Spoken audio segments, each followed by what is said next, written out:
Hello and welcome back. This is going to be a quick tutorial for a cranberry smoky eye that you would have seen a couple of weeks ago. So we're starting with Maybelline Colour Tattoo in Metallic Pomegranate, and I'm just going to use a flat shader brush from Eco Tools, and I'm applying that all over the main moving part of my lid, just patting it all on. I don't need a particularly heavy coverage and it doesn't need to be particularly tidy, but I do want to get a nice decent sort of coverage on there. And we're still applying it and giving a wee bit of shape. Now Inglot palette and shade 449, which is a pearl square, and a shading brush from Real Techniques. And we're going over the top of that Maybelline Colour Tattoo. And as you can see, it is a lovely, vibrant, nice cranberry red colour. And I'm just patting that on just to build up a bit of intensity, make it look pretty, all very exciting. You can see the shape, it's narrow in around my tear duct and gradually getting bigger towards the outside part of my eye. Now we're going to go back in this time with 452 from Inglot and a base shadow brush from Real Techniques, and I'm just dabbing that in on the end. And I'm going to take this onto the outer part of my eye and make a nice sort of V shape, and I'm bringing it up towards the end of my eyebrow and sweeping it down in towards my tear duct. You can see there is a darker colour, it's definitely a darker colour on the outside. And I'm just gently doing it. You don't need to use a lot of force, and you can see I'm gradually building up that darker colour on the outside and bringing it in along my lash line slightly on the outer third of my eye. And we're going to continue doing this until we get the intensity that we want. I will gradually show you as I go. These are both pearl squares from Inglot, and they're just such lovely creamy shadows to work with. Cannot recommend them enough. Now going in with my Urban Decay Basics palette and Naked 2 on a blending brush from Crown Brushes. I'm just going to lightly blend this in just up towards my eyebrow ever so slightly, just to soften that in and make it look a wee bit more natural.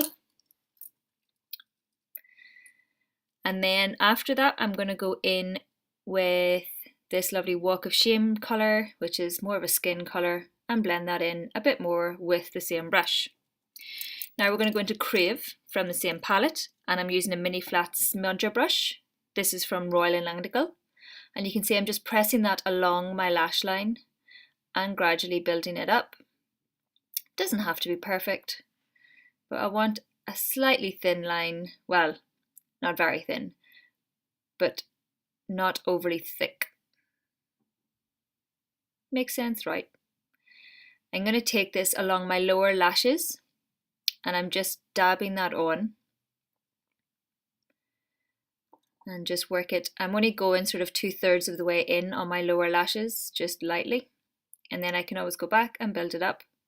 I'm just joining the outer third there, you can see just on the outer corner of my eye with the black shadow there. And a bit more, again just building up the intensity a wee bit until I get it how I like it. Now I'm taking the eyebrow brush from Royal & Langdickel. It's nice and small, and I just want to tidy up that line ever so slightly and bring it in a wee bit more towards my tear duct and to join the lines up a bit more on the outer corner of my eye. I like this brush, it's nice and small and I don't make as many mistakes with it. So if, like me, you're prone to mistakes with angle brushes, get a smaller one. It's so much easier. Cannot recommend it enough.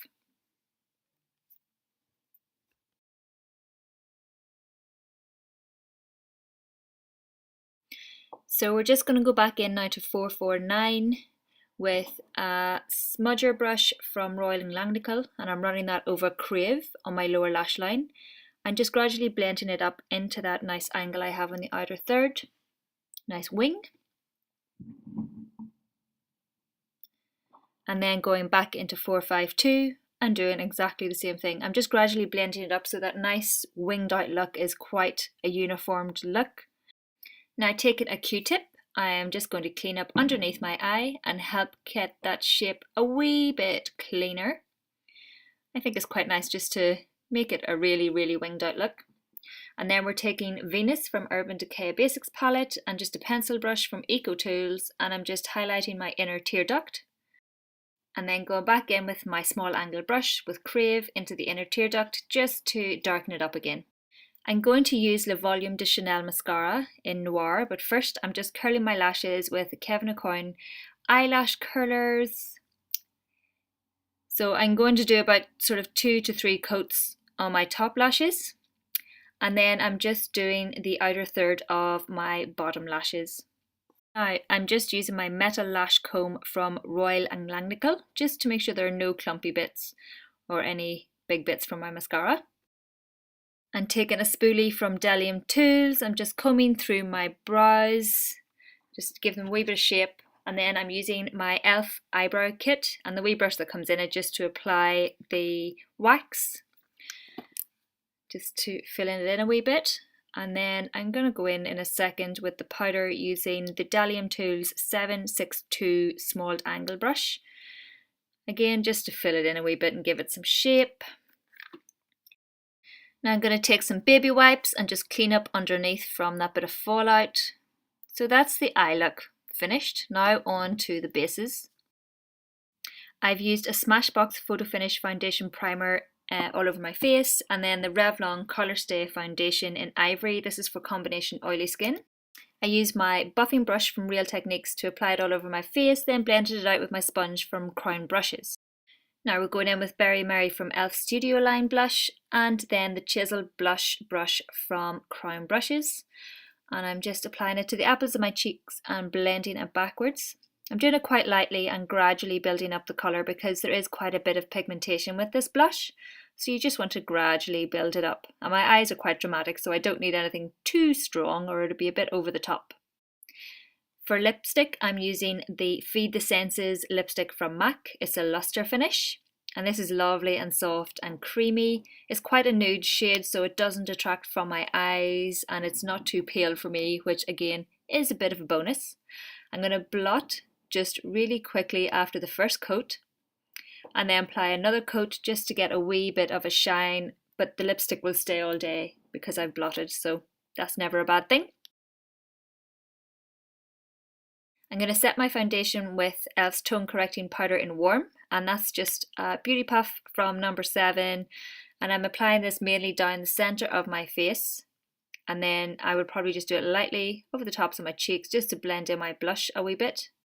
And of course over my forehead, the general T-zone area where I tend to get oily. And then I'm taking my Urban Decay De-Slick Makeup Setting Spray and I'm just going to spritz my face, set everything in place and take away the powdery look. So that's the finished look. I'll zoom in on my eyes. I really enjoyed wearing this. It's quite a fun look, quite autumnal I think. So let me know if you like this kind of video where I've done the voiceover. And here's a general look. Please like if you like, please subscribe if you like, and I'll see you in my next video. Any questions, pop them down below. Thanks for watching. Bye!